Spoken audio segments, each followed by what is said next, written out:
संत रामपाल जी महाराज के जहाँ जाने से पहले मैंने सोचा भी ऐसी कोई ताकत नहीं यार जो मेरा नशा छुड़वा दे, क्योंकि मेरे को नींद भी नहीं आती थी। मैं मेंटली अपसेट हो जाता था जब मैं थोड़ा बहुत नशे की डोज ऊपर नीचे हो जाती थी।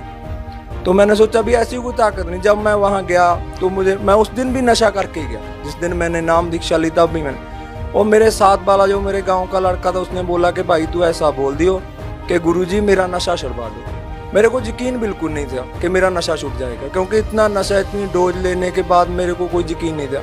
और मैं गया, मैंने बोला गुरुजी ऐसे करके दास नशा करता है, आप मेरा नशा छुड़वा दो।